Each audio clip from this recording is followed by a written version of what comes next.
ధర్మాలు. ఎందుకు చెప్తానంటే ఎవరి పనులు వాళ్ళు సక్రమంగా నిర్వహిస్తే ధర్మం ధర్మం కింద నిలబడుతుంది. అందుకనే సుశీల అనేవాడిని పిలిచి, అమ్మాయి నువ్వు వీణ చక్కగా వాయించు, నువ్వు అద్భుతముగా ఈ వీణానాదంతో మాకు నృత్యానికి సహకారం ఈ అనగానే ఈ సుశీల అన్నవాడు వీణ వాయించడం మొదలుపెట్టింది. దురదృష్టవశాత్తు ఏం జరిగింది, ఆవిడ కృష్ణుడి యొక్క నృత్యం చూస్తూ కృష్ణుడి పాదాలను చూసింది. కృష్ణుడి పాదాలు ఎర్రగా అందంగా ఉన్నాయి. కృష్ణుడు నీలమేఘఛాయ శరీరుడు, అరికాళ్ళు తామర పూరేకుల్లో ఉంటాయి, మృదువుగా ఉంటాయి, పాద పద్మములు అన్నారు. కొంతమంది అరికాళ్ళు ఎర్రగా ఉంటాయి అన్నమాట, అంటే గోరింటాకు పెట్టకపోయినా ఎర్రగా ఉంటాయి. అంత ఎర్రగా మృదువుగా ఉన్న ఆ పరమాత్ముని యొక్క పాదములు చూచి సుశీల వీణ వాయిస్తున్నావిడ ఒకసారి వాయించడం మానేసింది. అలా చూస్తూ ఉండిపోయింది. వీణా వాద్యం ఆగిపోవడం వల్ల ఏమైపోయింది, నృత్యం ఆగిపోయింది. నృత్యం చేస్తున్న కృష్ణుడి పాదముల మీద ముద్దుతో ఈవిడ వీణ వాయించలేదు. వీణ వాయించకపోతే నృత్యం ఆగిపోయింది. దాంతో రాధకు ఆగ్రహం కలిగింది. లోకశ్రేయస్సు కోసం యజ్ఞము వలె మేము నృత్యం నిర్వహిస్తూ ఉంటే ఆ నృత్యం మధ్యలో వీణా సహకారం వాద్య సహకారం అందించకుండా తప్పు చేశావు, అందువల్ల నీకు శాపం పెడుతున్నాను. నువ్వు తక్షణం నీ శరీరం విడిచిపెట్టి మానవ లోకంలో పుట్టేదవుగాక, పుట్టి ఒక పిసిని కొట్టాన్ని పెళ్లి చేసుకుని యాతనలు అనుభవిద్దుగాక అని శపించింది. అలా శపించగానే కృష్ణుడు, అయ్యో పరమభక్తురాలు ఈవిడ, క్షణికోద్రేకంలో శపించావు కాబట్టి నేను ఇక్కడ నుంచి అదృశ్యం అయిపోతున్నాను అన్నాడు ఆయన. అదృశ్యం అయిపోయాడు వెంటనే రాసమండలంలో నుంచి. అప్పుడు రాధాదేవి, కృష్ణుడు లేక ఒక్క క్షణం కూడా ఉండలేదు కనుక నేనేమో క్షణికోద్రేకంలో సుశీలను శపించాను, మానవ లోకంలో పుట్టమని, పిసిని కొట్టాడికి భార్య అవ్వమని. దాంతో పరమాత్ముడేమో మధ్యలో మాయమైపోయాడు. ఆయన లేకపోతే గోలోకానికి శుభం ఉండదు, ప్రజలకి కష్టాలు వస్తాయి, యజ్ఞం వంటి నృత్యం ఆగిపోతుంది అనుకుని వెంటనే శ్రీకృష్ణుడి భక్తితో ప్రార్థించింది. నువ్వు లేకపోతే నా శరీరం విషంతో నిండినటువంటిది అయిపోతోంది, ప్రాణం పోతోంది అని ఏడ్చింది. ఆ ఏడుపునే భక్తజయదేవుడు రాధికా కృష్ణ రాధికా తవ విరహే కేశవా రాధికా కృష్ణ రాధికా హరిరితి హరిరితి జపతి సకామం హరే హరే హరే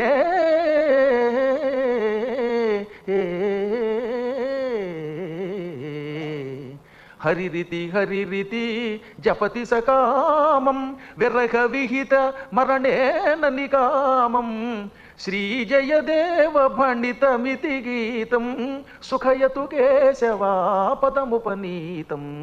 ఆవిడ నిరంతరం కృష్ణుడు లేక హరి హరి హరి అని సంకీర్తన చేస్తుంది. దానివల్ల ప్రాణం పోయే స్థితి వచ్చింది కృష్ణుడు లేకపోతే. అందువల్ల కృష్ణ ఆ రాధికని నువ్వు తక్షణం అనుగ్రహించు అంటాడు ఆయన. ఎంత దుఃఖించిందో రాధ, ఎంత బాధపడిందో దేవీ భాగవతంలో 45వ అధ్యాయంలో రాశారు. రాధ పరమ ప్రాణస్వరూపిణి, కృష్ణుడికి ప్రేమైక స్వరూపిణి. ఆవిడ సాధారణంగా కోపగించదు. ఆవిడ కోపగించి శాపం పెట్టిందంటే లోకశ్రేయస్సుకి ఏదో కారణం ఉంటుంది. ఎక్కడో ఎవరికో ఉపకారం చేయడానికే ఆవిడ కోపగిస్తుంది. ఆ కోపం విషయం కృష్ణుడికి తెలుసు కనుకే అదృశ్యం అయ్యాడు. అదృశ్యం అయిపోయిన కృష్ణుడి కోసం ఆవిడ నానాయాత్ర పడి జపం చేస్తే అప్పుడు శ్రీమన్నారాయణుడు ప్రత్యక్షమై, రాధ నీవు సుశీలకి శాపం పెట్టావు, దాంతో ఆవిడ భూలోకంలో ఒక నీచుడికి భార్య అయి లోభికి భార్య యాతన పడుతుంది. అది తట్టుకోలేక నేను అదృశ్యమయ్యాను. నువ్వు సుశీలకు ఒక గొప్ప వరం ఇస్తే ఆవిడ దేవతలకి మానవులకి అందరికీ ఉపయోగపడుతుంది. కాబట్టి నేను కోరిన వరం ఇస్తావా అన్నాడు. ఇస్తాను, కోరుకోండి అంది ఆవిడ. ఈ క్షణమే సుశీలని లక్ష్మీదేవి శరీరంలో ప్రవేశపెట్టు. లక్ష్మీదేవి యొక్క ఎడమ భాగం నుంచి ఆవిడ నూతన శరీరంతో పుట్టేటట్టు చెయ్యి. ఆవిడికి దక్షిణ అని పేరు పెట్టు. ఈ దక్షిణాదేవి లోకశ్రేయస్సుకు ఉపయోగపడుతుంది అనగానే వెంటనే సుశీల శరీరాన్ని మహాలక్ష్మి శరీరంలో ప్రవేశపెట్టి రాధాదేవి లక్ష్మీదేవి యొక్క ఎడమ భాగం నుంచి ఆవిడకు నూతన జన్మించింది, మళ్ళీ పుట్టేలా చేసింది. అలా పుట్టిన ఆవిడ సుశీల దక్షిణ అనే పేరుతో లక్ష్మీదేవి యొక్క వామభాగం నుండి పుట్టింది. ఆవిడ 4 చేతులతో పుట్టింది. ఆవిడకి ఓం శ్రీం క్లీం హ్రీం దక్షిణాయై స్వాహ అనే ఒక మంత్రం కూడా రాధాదేవి ఇచ్చింది. ఇచ్చి ఈ రోజు నుంచి నీకు దక్షిణ అని పేరు పెడుతున్నాను, నీవు యజ్ఞగుండము దగ్గర దక్షిణ అనే పేరుతో ప్రవర్తించదుగాక. అనగా ఎవరైనా యజ్ఞం చేసిన వెంటనే తమలపాకులు అందులో వక్కలో పెట్టి యజ్ఞము చేసిన ఋత్విక్కులకి యథాశక్తిగా ధనమును అందిస్తారు. ఆ ధనము రూపంలో భూలోకంలో ఉందుగాక.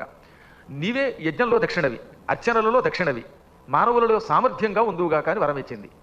ఆ తర్వాత విష్ణువు ఏమన్నాడు, ఈ రోజు నుంచి భూలోకంలో ఉన్న మానవులు దేవతల కోసం యజ్ఞం చేయగానే ఈ దక్షిణాదేవిని బంగారం రూపంలో కానీ లేదా ఆనాటి ధనము రూపంలో కానీ చేసిన బ్రహ్మలకి ఇవ్వండి అన్నాడు ఆయన. ఉదాహరణకి ఇప్పుడు ఇది కలియుగం. కలియుగంలో దక్షిణాదేవి 500 నోట్లు 2000 నోట్లు ఈ నోట్ల రూపంలో ఉంటుంది, బంగారం రూపంలో ఉంటుంది. మనం ఏం చేయాలన్నమాట, శ్రీకృష్ణుడి యొక్క ఆజ్ఞ ప్రకారంగా యజ్ఞమో పూజయో చేయించుకున్న వెంటనే తమలపాకుల్లో వక్కలు పెట్టి దానిలో ఆనాడు పనికొచ్చేటటువంటి ధనాన్ని, ఆ ప్రాంతంలో ఉన్న ధనాన్ని, భారతదేశంలో అయితే రూపాయలు, అదే అమెరికాలో అయితే డాలర్లు, లేదా ఇంగ్లాండ్ వెళ్ళామంటే పౌండ్లు, అక్కడ ఉన్న క్యాష్ని అందులో పెట్టాలి. ఈ ధనము రూపంలో దక్షిణదే ఉంటుంది. ఈ దక్షిణని చేయించుకున్న వెంటనే ఇవ్వాలట. మళ్ళీ వెంటనే ఇవ్వకపోతే ఆ ఫలితం ఉండదని చెప్పేశారండి సుస్పష్టంగా. మీరు చూడండి ఒకసారి, ఇందులో ఏం చెప్పాడో తెలుసా, ఒక పూట ఆలస్యం చేసి దక్షిణ ఇస్తే ఫలితం సగం తగ్గుతుంది. ఏడాది తర్వాత దక్షిణ ఇస్తే అసలు ఆ దక్షిణ వల్ల శూన్యం అవుతుంది ఫలితం. అందుకే జరిగిన వెంటనే ఏమని చేస్తాం, రే ఎల్లుండి ఇస్తామండి, ఇప్పుడు ప్రస్తుతం క్యాష్ లేదని అనకూడదట. క్యాష్ రెడీ చేసుకోవాలట. లేట్ అయ్యే కొద్దీ ఈ ఫలితం తగ్గుతుంది. ఈ ఫలితం ఇచ్చే దక్షిణా రూపంలో సుశీలాదేవిని సృష్టించింది రాధాదేవి అన్నమాట. ఈ రాధాదేవి సృష్టించినటువంటి దక్షిణాదేవి సాక్షాత్తు లక్ష్మీ స్వరూపిణి. లక్ష్మీ సంభూత దక్షిణాం కమలాకలాం సర్వకర్మ సుదక్షాంచ ఫలదాం సర్వకర్మణాం. లక్ష్మీ శరీరం నుంచి పుట్టిన ఈ సుశీల ఏ పనికైనా ఫలితం ఇస్తుంది ఆవిడ. విష్ణు స్వరూపిణి ఆవిడ. ఈ రోజు నుంచి మనం ఏం చేయాలన్నమాట, మన ఓపికను బట్టి, ఎంత అనేది కాదు, శక్తిని బట్టి పూజ చేయించుకున్న వెంటనే, యజ్ఞము చేయించుకున్న వెంటనే విప్రులకు తక్షణం దక్షిణ ఇవ్వవలసిందే. ఇదంచ దక్షిణాఖ్యానం యశృణోతి సమాహిత. ఇది దక్షిణాదేవి పుట్టిన కథ. ఇది శ్రద్ధతో వింటే వాడికి వెంటనే అవయవ లోపాలు ఉంటే తొలగిపోతాయి. భవిష్యత్తులో ఇళ్లలో పుట్టేటటువంటి పిల్లలు అవయవ లోపాలతో పుట్టాట పొరపాటును కూడా. అలాగే ఏదైనా యజ్ఞం చేసినప్పుడు అందులో లోపం ఉంటే ఆ లోపం తొలగిపోతుంది. అపుత్రో లభతే పుత్రం సుశీలాం సుందరీ పరాం భార్యాహీనో లభేద్ భార్యాం. పిల్లలు లేని వాడికి పిల్లలు పడతారు, పెళ్ళవని వాడికి సుశీల వంటి ఉత్తమ స్త్రీ భార్య అవుతుంది, మంచి సంతానం కలుగుతుంది, భూమిహీనుడికి భూమి వస్తుంది. ఆ తర్వాత ఈ సుశీల దక్షిణ అనే పేరుతో పుట్టడమే కాకుండా తన అంశతో భూలోకంలో ఒక వర్తకుడికి కూతురి పుట్టింది. రాధాదేవి యొక్క శాపం కదా, భూలోకంలో ఓ మంచి కోటీశ్వరుడైన వర్తకుడికి కూతురి పుట్టింది. చిన్నప్పటి నుంచి కృష్ణ భక్తితో ఉండేది ఆవిడ. ఎప్పుడు కృష్ణుని ఇంట్లో విగ్రహ రూపంలో పెట్టుకుని కృష్ణ కృష్ణ కృష్ణ అని కృష్ణుని పూజించేది. రాధా శాపం ఉంటుందిగా మరి.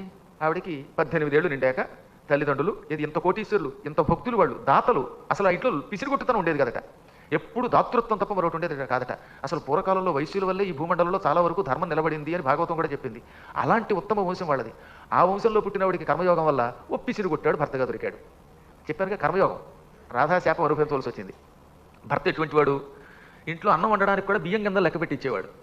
పచ్చడి మెతుకులకు కూడా లెక్కే, పాలకి మజ్జికి అన్నిటికీ లెక్కే. ఆ లెక్క చూసుకునేవాడి దగ్గరికి వెళ్ళింది. ఈవిడ తల్లేమో దాత, దాత్రి, తండ్రి పరమదాత, వచ్చిన వాడికి రోజు వేల మందికి అన్నం పెట్టే ఉత్తముడు. ఈ అమ్మాయి చూస్తే కృష్ణ భక్తురాలు, ఈ వచ్చిన వాడికి దానం చేయడం తప్ప మరొకటి ఎరగదు. స్వయంగా వండి పెట్టేదట. కొంతమంది దరిద్రం ఏంటంటే వంట చేయడం కూడా చేత కాదు. ఎందుకంటే ఇక బతుకాదు. ఇంట్లోకి వచ్చాక హాయిగా వేళకి శుభ్రంగా ఓ స్టవ్ వెలిగించుకుని ఇంత వండుకుని చేత కాకపోతే, ఏమి చేత కాకపోతే హోటల్లో తెచ్చి తింటే ఏ పూట కాపూట, అది కూడా దరిద్ర బ్రతుకు. ఇంట్లో పొయ్యి వెలిగించాలి. అలా ఉత్తమురాలు ఈవిడ వెలిగించి అందరికీ అన్నం పెట్టేది. అర్ధరాత్రి అపరాత్రి కూడా ఇంటికి వచ్చిన వాడికి అన్నం పెట్టేవాడ. ఈవిడికి పిసిని కొట్టు భర్త వచ్చాడు. ఈవిడికి కృష్ణుడు అంటే భక్తి, వాడికి కృష్ణ భక్తి లేదు. ఇంట్లో పూజలు వద్దు, పురస్కారాలు వద్దు, హారతి ఇవ్వకూడదు, దీపం వెలిగించకూడదు, నైవేద్యాలు వద్దనేవాడు. భర్త మాట కాదనలేకపోయేది ఈవిడ. రోజు కృష్ణుడి దగ్గర కూర్చుని, కృష్ణ ఆవునేతితో దీపం వెలిగించే యోగం లేకుండా చేసావా, నాకు వేళకింత నైవేద్యం పెట్టడానికి అవకాశం లేకుండా చేసావా, నువ్వే నా చేత అత్యర చేయించుకో అనేది. అలా 12 సంవత్సరములు ఈ పిసిరుగొట్టాడుతో కాలక్షేపం చేసింది ఆవిడ. వాడు ఎక్కడికైనా పొరపాటున పొరుగురు వెళ్ళడమే తక్కువ. వెళ్ళేటప్పుడు ఈ అమ్మాయి కోసం గిద్దలో పావు గిద్ద, ఇంచుమించుగా ఈ మాత్రం బియ్యం ఇచ్చి, ఈ బియ్యంతో అన్నం వండుకు తిను అని పులిసిపోయిన మజ్జిగ ఓ పెసరో గ్లాసులో పోసి ఇచ్చేవాట. ఈ పులి మజ్జిగతో అన్నం తిను. గొడ్డు కారం వెతుకులు పెట్టడానికి ఆవిడకి కొరివి కారం ఇచ్చేవాట. ఆ ఇంట్లో ఎప్పుడు కూర వండుకోలేదు. కొరివి కారం, పులిసిపోయిన మజ్జిగ, ఇంత బియ్యం, అందులో నెయ్యి నూనె ఏమీ లేకుండా అవే ఇచ్చిపోయేవారట. ఓ 12-16 సంవత్సరాల కాలం కొంతకాలం గడిచిన తర్వాత ఒక రోజున అతడు ఏదో కారణం చేత పొరుగురికి పెళ్లికి వెళ్ళవలసి వచ్చింది. ఆ పెళ్లికి వెళ్ళేటప్పుడు ఎందుకు పెళ్లికి వెళ్ళాడు తెలుసా? పెళ్లికి వెళ్తే 3 రోజులు అక్కడ భోజనాలు వస్తాయి, ఇంట్లో ఖర్చు తగ్గుతుంది, ఈ కాస్తన్నం కూడా తగ్గుతుంది, ఆ పులి మజ్జిగ ఖర్చు తగ్గుతుంది. అందుకని వెళ్ళాడు ఈ దౌర్భాగ్యుడు. ఈ పిసిరు కొట్టాడు వెడుతూ ఇదిగో 3 రోజులకి సరిపడ నీకు బియ్యం ఇస్తున్నాను అని. ఇంతంత బియ్యం, ఈ పూటకి ఈ బియ్యం, సాయంకాలానికి ఈ బియ్యం, ఇంత మజ్జిగ, ఇవన్నీ జాగ్రత్త, ఇదిగో ఇంత పచ్చడి కూడా ఇస్తాను, ఏది చేతికి రాసేట కొరివికారం. ఈ కొరివికారం మళ్ళీ 3 రోజులు సర్దు కోసమా, వచ్చాక మిగిలితే నాకు వెయ్యి పైగా ఆ కాస్త కొరివికారంలో. తెనాలి రామకృష్ణుడు ఈ కథ రాశాడండి పాండురంగ మహాత్మ్యంలో. అద్భుతంగా వర్ణించాడు. తెనాలి రామకి ఏదో 3 రోజులు కాలక్షేపం చేద్దాం అనుకుంది. వీడు అనేక రకాల వ్యాపారాలు చేసేవాడు. కాజాలు, పూతరేకులు కూడా అమ్ముతారట వీడి దగ్గర. అందుకని వీడు వెళ్ళేటప్పుడు 25 కాజాలు, 25 పూతరేకులు ఇచ్చి, ఈ పూతరేకులకి ఎంత రేటు, కాజాకి ఎంత రేటు, వచ్చిన తర్వాత డబ్బులు జాగ్రత్తగా లెక్క చూసి ఇవ్వాల్సిన, వీరుంటే కొంచెం ఎక్కువ కమ్మన్నట్ట. ఆవిడ తెల్లబోయి అలాగేనండి అంది. ఎందుకంటే వాళ్ళ ఇంట్లో దానం చేయటం, ధర్మంగా ఉండడానికి అలవాటు పడింది. వీడు చూస్తే పిసిరుగొట్టు గొడవ. అలాగేనండి వ్యాపారం చేస్తానండి అంది. వాడు 3 రోజులు వెళ్ళిపోయాడు. వాడు అలా వెళ్ళగానే పాపం కాస్త బియ్యం ఈవిడ ఇన్ని నీళ్లు వేసుకుని ఇంత లక్క పిడత లాంటి గిన్నె తీసుకుని అందులో అన్నం వండుకుంది. లక్క పిడత, ఇంతంత చిన్న గిన్నెలు ఉండేవి పూర్వం, లక్క పిడతలు అనేవారు. వాటితో కూడా అన్నాలు వండుకునేవారు ఆడపిల్లలు. చక్కగా గుజ్జన గూళ్ళని ఇవన్నీ వండుకునేవారు. మా చిన్నప్పుడు అండి ఇళ్లలోంచి పాత చింతపండు, కారం తెచ్చి, ఉప్పు తెచ్చి, ఈ ఉప్పు కారం చింతపండులో కలుపు తినేసేవారు. మంచి ఆరోగ్యంగా ఉండేవారు. ఐదారు ఇప్పుడు పండు తింటే కూడా అవేవో వచ్చేస్తున్నాయి కడుపులో గొడవడలు. ఏమీ పట్టం లేదు కానీ పూర్వం చింతపండు కూడా తినేవారు. కారం తింటే ఏమయ్యేది కాదు. ఆ కాలం వేరు, ఆరోగ్యం వేరు. మళ్ళీ వెనక్కి వెళ్ళి ఆ కాలంలోకి మనం చేరలేము, క్రమంగా కాలధర్మం చెందడం తప్ప. ఇలా ఈవిడేం చేసింది, పిడతలోకి నీళ్లు పోసి బియ్యం పోసి అన్నం వండుతూ ఉంటే అమ్మా రక్షించు అనే మాట వినపడింది. ఎవరో మృదువుగా అమ్మ రక్షించు అని పిలిచారు. అసలు ఈ ఇంటికి ఎవరో రక్షించు అంటూ రారు. ఇప్పుడు ఎవరో వచ్చారు. అందుకని వీడు తెల్లబోయి తలుపు తీసింది. వీళ్ళు ఆయన ఉండగా తలుపు తీనిచ్చేవాడు కాదు, ఇప్పుడు ఆయన లేడు కాబట్టి ధైర్యంగా తలుపు తీసింది. అక్కడ 8 సంవత్సరాల కుర్రాడు ఉన్నాడు, నల్లగా నీలంగా ఉన్నాడు. ఆ నలుపులో కూడా నిగనిగలాడిపోతున్న మంచి నీలం, నెత్తి మీద నెమిలిపించం పెట్టుకుని తలకాయకు ఒక గుడ్డ కట్టుకుని అమ్మా సుశీల ఆకలిస్తుంది అన్నట్ట. సత్యేంద్ర బాబు అనుకుంది ఈవిడ. ఈవిడికేమో అన్నదానం చేయటం ఇష్టం, కానీ ఇప్పుడు ఇంట్లో పిడతతో అన్నం వండింది. వీడు బుడతడు, ఈ బుడతని పిలిచి ఈ పిడత అన్నం పెడితే వాడికి ఏం సరిపోతుంది, పైగా ఇంట్లోకి ఎవరైనా ముష్టి వాళ్ళని రానిచ్చినట్టుగా భర్తకి తెలిస్తే రాగానే చెత్త కొట్టేస్తాడు. అందుకని వణికిపోయి అయినా సరే ముద్దులొలుకుతున్న ఒక బాలుడు వచ్చి భిక్షాందేహి ఆకలికి వాడిపోతున్నానంటే పెట్టకుండా ఉంటాను అనుకుని లోపలికి పిలిచి, నాయన మా ఆయనకి తెలిస్తే ఇంట్లోకి ఎవరినైనా రానిచ్చినట్టు తెలిస్తే చంపేస్తాడు, అయినా నీ మొహం చూస్తుంటే లోపలికి రానివ్వకుండా ఉండలేకపోతున్నాను, దా కూర్చో, కానీ మా ఇంట్లో పెట్టడానికి ఈ పెసర అన్నం తప్పేమీ లేదు, ఈ అన్నం తిన్నాయన అందుట. అదేమిటమ్మా ఆ గిద్దతో పాటు ఇంకొంచెం బియ్యం 3 రోజులకి సరిపడ మీ ఆయన ఇచ్చాడుగా అన్నట్టు వాడు. ఓరి నాయనో నీకు ఇది కూడా తెలుసాను అనుకుని, అయితే సరే 3 రోజుల కోసం వండుకోవడానికి నాకు 3 పూట్లకి ఇంతంత బియ్యం ఇచ్చాడే, ఆ బియ్యం అంతా వండి నీకు పెడతానులే, బాగానే గుర్తు చేసామని అతన్ని కూర్చోబెట్టి ఓ చిన్న కొండ తీసుకొచ్చి అందులో మొత్తం బియ్యం పోసి వండింది. ఆ బియ్యం మహా అయితే సుశీలి అన్నం పెట్టింది, ఈ కాస్త కొరివికారం వేసింది, ఆ పుల్ల మజ్జిగ పెట్టింది, గుటుక్కు లాగేశాడు, ఆయన ఆకుతో సైతంగా నవిలేశాడు. ఆ కాస్త కొరివికారం ఏం సరిపోతుంది, ఆ కొరివికారం ఆకులో అన్నానికి రాసుకుని ఇవ్వడానికి డబ్బు ఏమీ లేదు, మా ఆయన డబ్బు ఒక్క పైసా కూడా నా దగ్గర అట్టే పెట్టాడు, భర్తకి తెలియకుండా నీకు ఇవ్వాలన్నా కూడా ఇవ్వలేను ఈ సమయంలో అన్నదాన్ని.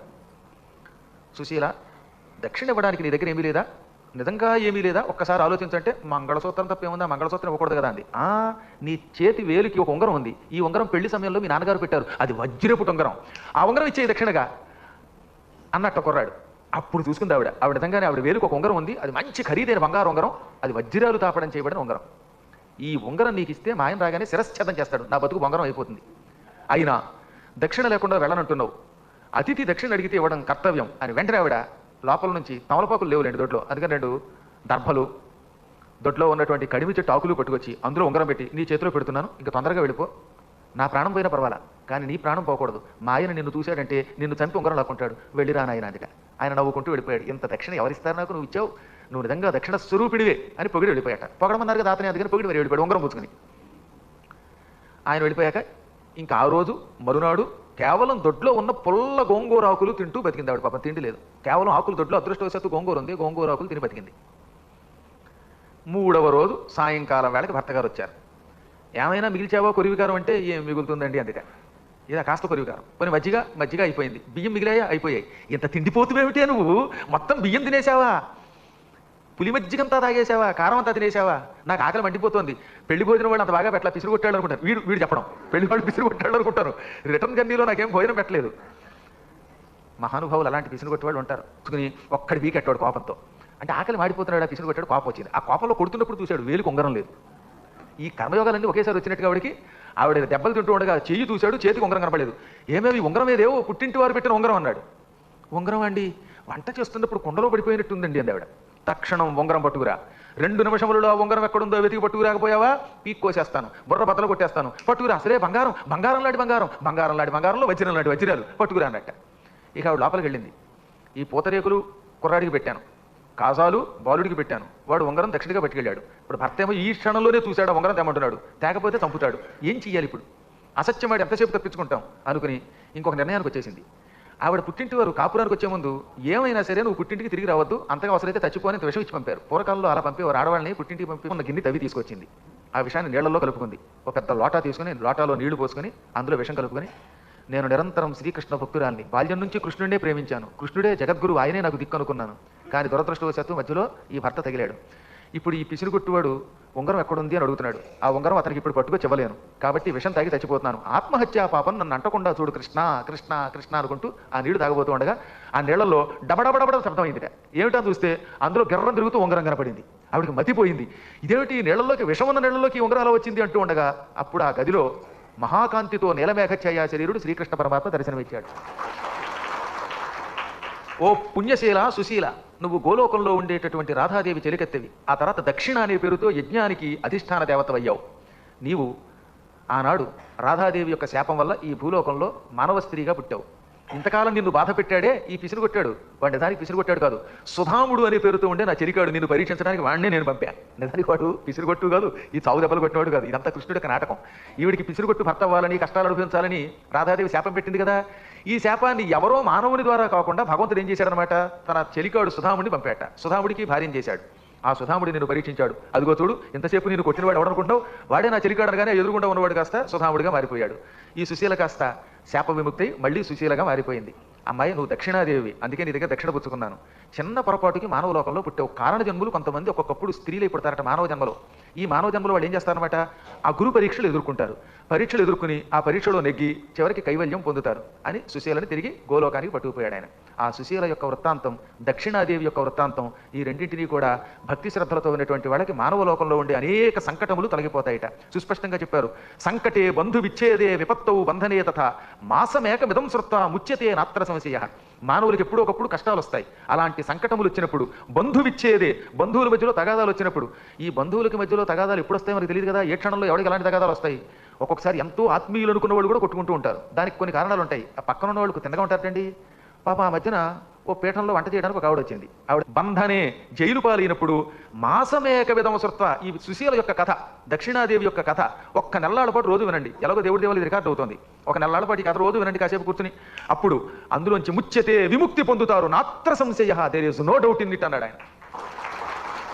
ఈ దక్షిణాదేవి కథ ఏదైనా కార్యక్రమం అయిపోయిన అంటే దక్షిణ ఇవ్వడం కోసం సుశీల దక్షిణగా లక్ష్మీదేవి శరీరం నుంచి పుట్టిన కథ, ఆవిడ మళ్ళీ సుశీలగా పుట్టి ఓ పిసురు కొట్టాడికి భార్య నానాయాత్ర పడిన కథ. ఈ కథలు శ్రద్ధాసక్తులతో వింటే ఈ విధముగా సంకటముల నుంచి, బంధువుల తగాదాలలో నుంచి, ఆపదల నుంచి, శరసాల నుంచి విముక్తి పొందుతారు ఒక్క మాసం వింటే. ఇవన్నీ విన్నప్పుడు